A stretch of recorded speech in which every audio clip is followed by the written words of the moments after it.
대법원 2015도 8335 판결은 이른바 땅콩회항 사건에 관한 전원합의체 판결이다. 이 사건은 항공사 부사장이 미국 뉴욕공항에서 인천으로 출발하려던 자사 항공기 1등석에 탑승한 뒤 승무원의 견과류 제공 방식에 불만을 품고 심하게 화를 내면서 객실 사무장과 승무원에게 폭언과 폭행을 하고 결국 푸시백 중이던 비행기를 다시 탑승구로 돌아가게 한 사안이다. 여기서 푸시백이란 항공기를 탑승교에서 떼어낸 뒤 차량으로 뒤로 밀어 유도로 쪽으로 이동시키는 절차를 말한다. 피고인은 담당 승무원 또는 객실 사무장을 비행기에서 내리게 하려고 강하게 요구하였고 그 결과 항공기는 다시 게이트 쪽으로 돌아갔으며 출발과 도착이 지연되었다. 이 사건에서 가장 중요한 쟁점은 항공보안법 제42조에 나오는 운항 중인 항공기의 항로를 변경하게 하여 정상 운항을 방해한 경우에 항로가 어디까지를 뜻하는지였다. 쉽게 말하면 승객이 이미 탑승하고 문도 닫힌 상태에서 비행기가 지상에서 움직이는 경로까지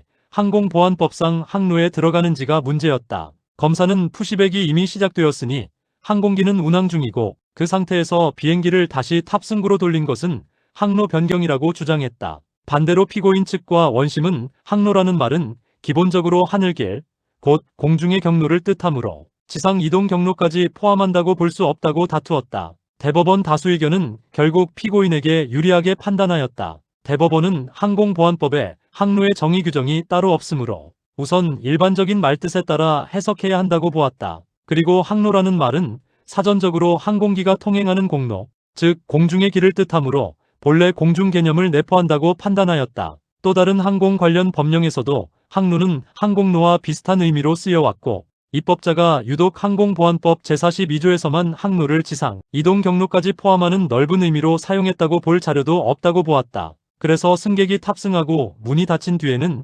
항공기가 운항 중이라는 점은 맞더라도 그렇다고 해서 그 지상 이동 경로까지 곧바로 항로가 되는 것은 아니라고 판단하였다. 그 결과 푸시백 중이던 비행기를 다시 탑승구 쪽으로 돌아가게 한 행위는 항공보안법상 항로 변경에는 해당하지 않는다고 보아 그 부분 무죄를 인정한 원심을 그대로 유지하였다. 다만 피고인의 폭행, 강요, 업무방해 등 다른 범죄 성립은 인정되었고 전체적으로는 상고가 모두 기각되었다. 이 판결의 핵심은 죄형 법정주의에 있다. 죄형 법정주의란 범죄와 형벌은 반드시 법률로 명확하게 정해져 있어야 하고 법원이 법문을 지나치게 넓혀서 국민에게 불리하게 해석해서는 안 된다는 원칙이다. 대법원은 바로 이 점을 강조하였다. 피고인의 행위가 매우 부적절하고 비난받아 마땅하더라도 형벌법규의 문헌이 명확하지 않은 상태에서 처벌 범위를 넓혀서는 안 된다고 본 것이다. 이 판결은 국민 감정이나 사건의 상징성보다 형사법의 기본 원칙을 우선한 판단이라는 점에서 의미가 크다. 하지만 반대 의견도 만만치 않게 설득력이 있다. 반대 의견은 항공보안법이 애초에 운항 중의 의미를 승객이 탑승해 문이 닫힌 때부터 문이 열릴 때까지로 넓게 잡고 있으므로 그 시간 동안 항공기가 실제로 다니는 길은 공중이든 지상이든 모두 항로로 보아야 한다고 주장하였다. 항공기는 공항 안에서 움직일 때도 여전히 기장과 관제의 통제 아래 안전하게 이동해야 하고 그 경로를 함부로 바꾸게 하면 충돌이나 대형 사고 위험이 발생할 수 있으므로 이를 항공보안법상 중한 범죄로 처벌하는 것이 입법 취지에 맞는다고 본 것이다. 다시 말해 다수 의견이 죄형 법정주의와 엄격 해석을 중시했다면 반대 의견은 항공안전보호의 실질적 필요성과 입법 목적을 더 강하게 본 셈이다. 헌법적 비판의 측면에서는 이 판결을 두 방향에서 볼 수 있다. 먼저 긍정적으로 보면 이 판결은 헌법상 적법 절차 원리와 죄형 법정주의를 충실히 실현한 결정이다. 형벌법규는 국민의 자유와 권리를 직접 제한하는 것이므로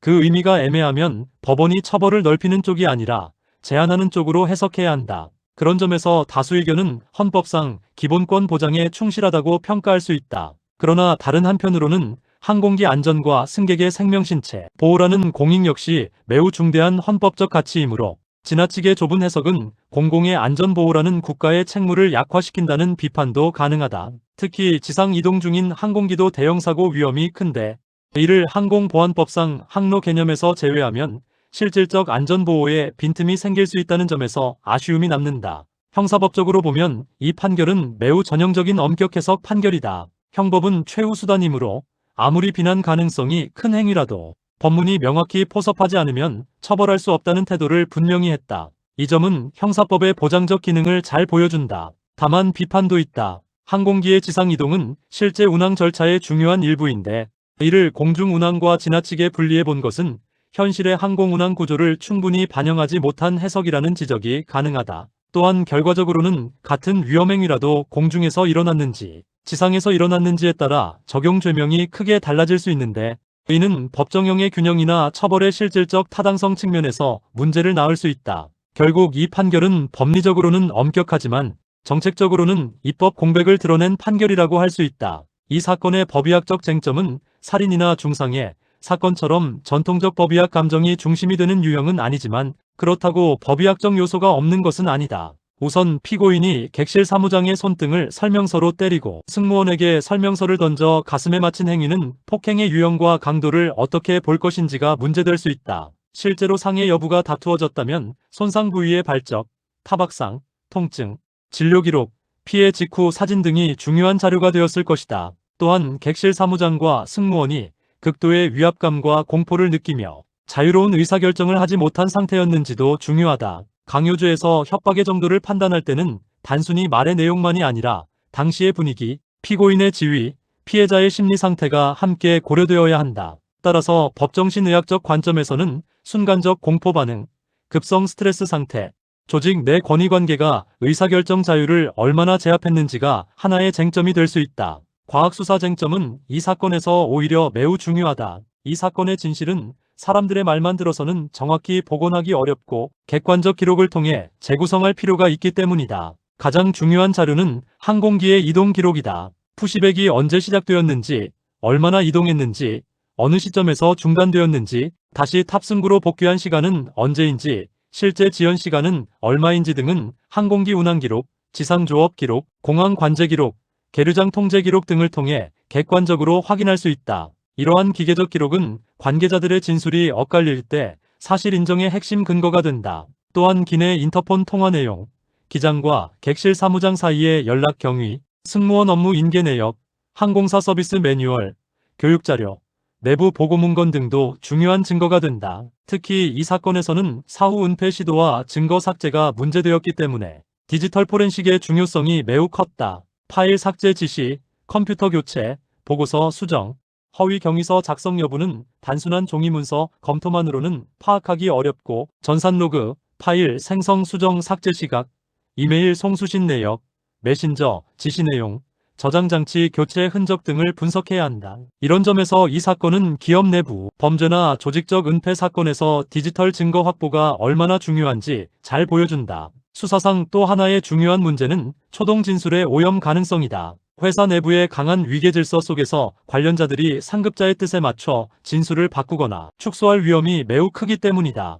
따라서 수사기관은 최종적으로 제출된 진술서만 볼 것이 아니라 최초 진술과 수정, 진술의 차이, 수정 지시가 있었는지 여부, 수정 시점의 통화 기록과 전자문서 흔적까지 종합적으로 보아야 한다. 이것이 바로 현대 과학 수사의 핵심이다. 사람의 기억과 진술은 흔들릴 수 있지만 기계 기록과 디지털 흔적은 상대적으로 더 객관적인 진실에 접근하게 해준다. 정리하면 대법원 2015도 8335 판결은 땅콩해양 사건에서 항공보안법상 항로의 의미를 엄격하게 해석하여 푸시백 중인 항공기를 다시 탑승구로 돌린 행위는 항로 변경이 아니라고 본 전원합의체 판결이다.